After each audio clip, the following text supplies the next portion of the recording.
Sukham tvidanim trividham shruno me bharatarshabha. Bhagwan tells Arjuna that there are these three types of happiness: sattvic, rajasic and tamasic, which is experienced because of the conditions of the mind. The mind becoming more and more sattvic, one experiences sattvic joy, which destroys all unhappiness. When the mind is rajasic, disturbed, then one experiences rajasic happiness. And when the mind is in tamogun, one experiences tamasic happiness. But as a seeker, one should try to go from tamasic to rajasic, from rajasic to sattvic. And in the state of meditation, one transcends the mind and one experiences the bliss of one's own self. And that bliss of the self alone was reflected in the mind. It gets reflected in the mind in whatever experiences of joy we have. It is only the reflection of our own self. So after describing in detail the three types of karma, three types of karta, three types of buddhi and dhruti and sukha, Bhagwan now tells us that there is no one in this world, in the whole cosmos, who is free of these three gunas. Free means one who has got the body, one who is identified with the body. The body is made up of these three gunas. And we can become free of this by following the method which is given in the scriptures. So by step, if we follow this path, we can become free of this bondage of this body, or we can become free of these three gunas. So how one can become free, that whole process or the method Bhagwan now reveals from the following verses. Verse number 41. Brahmana kshatriya visham Shudranancha parantapa Karmani pravibhaktani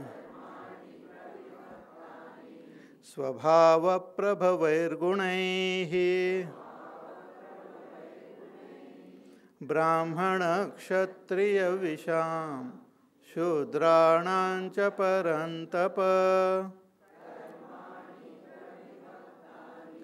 Svabhava prabhavairgunaihi. Bhagwan has classified all human beings, or our scriptures have classified human beings in four main groups. And this classification is based on the gunas. In the fourth chapter also we saw that this chatur varnyam maya shrishtam guna karma vibhagayoh. Based on the gunas and karma, the human beings are classified into four main groups, just as we have blood groups and all. It's quite natural. We can't go and fight with the doctor, oh, I don't want A+, I want something else, B positive. It is what we are born with. Similarly, each one of us, we are born with a certain combination, proportion of these gunas. Basically, it keeps on fluctuating during our lifetime, but we have certain tendencies which can be said more sattvic, more rajasic, more tamasic, and based on the proportion of these gunas, there is this broad classification of humans as Brahmana, Kshatriya, Vaishya, and Shudra. And this is not only for Hindus or Indians, but this is for all humanity. Whether we call it Brahman or whether we just name it as A, B, C, it doesn't matter. But this is because of these three gunas. And if somebody is free from these three gunas, they can be free of this fourfold classification. But as Bhagavan says, there is no one who is free of these three gunas. So this broad classification is there. Therefore, it is something natural. Of course, if we analyze ourselves, we will find that always there might be some mixture of this all these four varnas, they are called, in each one of us. The proportion may differ. Proportion of the varnas may also differ. Proportion of the gunas differ naturally, but proportion of the varnas also may differ. There may not be a perfectly 100% Brahman. Similarly, 100% Kshatriya may not be there. So one may have a combination of these four in the modern times. In modern times, because of whatever reasons, there might be a mixture of all these different varnas in each one of us. So some portion, some proportion of Brahmana will be there in me, some portion of Kshatriya and Vaishya and Shudra will be there. So Bhagavan says, Hey Parantapoho Arjuna, that all the karmas, our karmas means our swabhavik karma, our natural actions are based on our varna. Our natural action, our natural tendency, the way we respond to the world, the way we respond to ourselves, the way we respond to God, depends on our natural tendencies, swabhav. Bhagavan says, swabhava prabhavaihi gunaihi. By our swabhav, which is our impressions which we carry from our past lives, which are also based on the three gunas. Based on that, born from these impressions are the threefold gunas, the sattvic, rajasic, tamasic, and based on that are our karma, classified as karma of a Brahman, karma of a Kshatriya. So this is a very interesting point which one has to understand, because this is the very basis of Karma Yoga. Karma Yoga is to first find out exactly what is my swabhav and should be able to express that swabhav spiritually, intelligently, and that will lead us to our freedom. This is not to say that one is good or one is bad.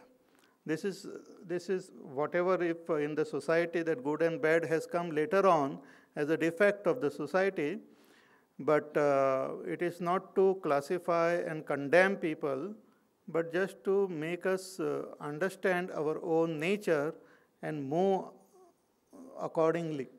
Because here Bhagavan talks about all four varnas, and all of them can utilize their swabhav to attain the supreme goal. He is not eliminating any one varna or not preferring one particular varna as capable of attaining, but all of us can attain, but one has to understand. Because if we act according to our swabhav, our nature, then the mind can become more effectively more pure and calm. If we go against our swabhav, the mind becomes more restless and more impure. So it is very important that we understand our nature well. It is just like an instrument also. Like now, different instruments are there, musical instruments are there. And guitar is there or sitar is there.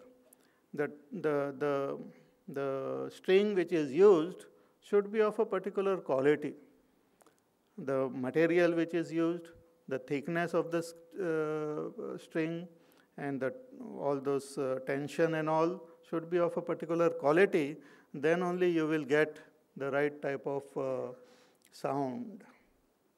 Suppose I say, no, I am very rich, I can afford golden string, that alone will not help.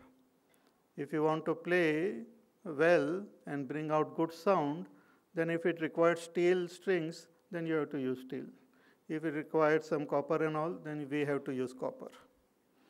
It is not about cost, it is about their tendency, about their nature. And that only will work. Similarly, each one of us, we are like different according to the proportion of these three gunas. And the difference even of 1% can be very much. You must have seen even on computer we have those paintbrush and all. And 2-3 colors are their important main colors. If you combine these colors, you will get different colors.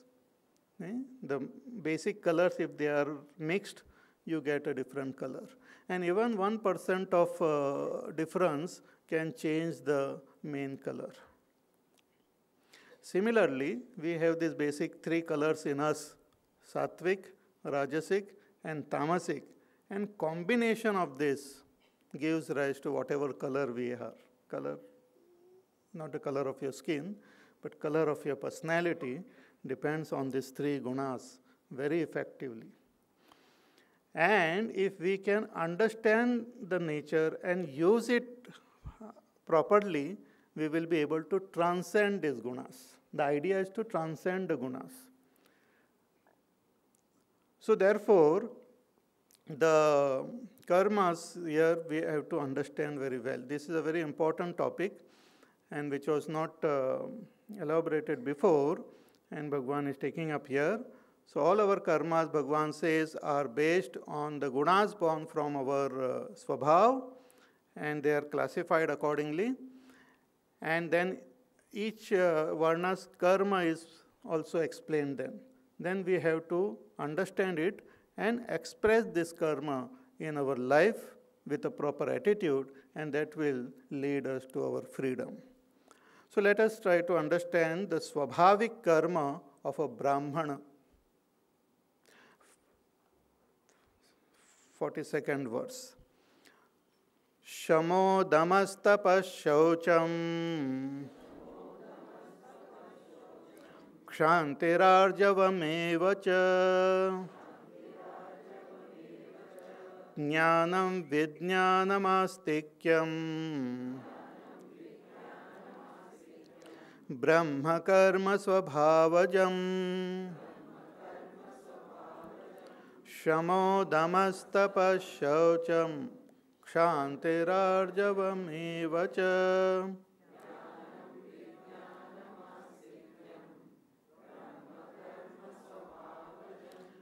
These are Brahma Karma Swabhavajam. These are the karma, the actions of Brahmanas which are born from their Swabhav, from their what you call samskar, and from the gunas. These are Swabhavik karma, natural, spontaneous actions of a Brahmana. Now, if we see these actions, you will find that they are really not actions as we understand. But according to the scriptures, according to Bhagavan, these are also actions. And this we have to comprehend it properly. These are some of the values which are indicated here as Swabhavik action of Brahmanas. To cultivate these values, to maintain these values, to be totally dedicated to these values themselves becomes the karma of a Brahmana. Here Bhagavan doesn't say that Brahman means he should do some particular job, should be some pujari or should be nothing like that he has mentioned. Only these qualities are mentioned. Let us first understand these qualities. Bhagwan says Shamaha. Shama means quietude or calmness of the mind is called Kshama. A one who is sattvic by nature, Brahmana is one who has got sattvic quality more, predominant. Pujya Gurudev has given a broad percentage of these qualities also, like 85%. Yeah, something 85 or maybe 80. 80% sattvic, 15% rajasic, and 5% tamasic. It's a broad, rough percentage, but maximum sattva gun, then second is rajogun, and the last is tamogun. Such a combination if a person has, then that person is called a Brahman, based on the gunas, not on the birth, not on your surname, not on your certificate, not on anything else. This might be, in the world, it might be a different criteria. If we go to, even in marriages and all, they have different criteria. Brahman ki kanya, or this, that. On the newspaper also sometimes they give. But according to Bhagwan, those who have more of sattva gun, that person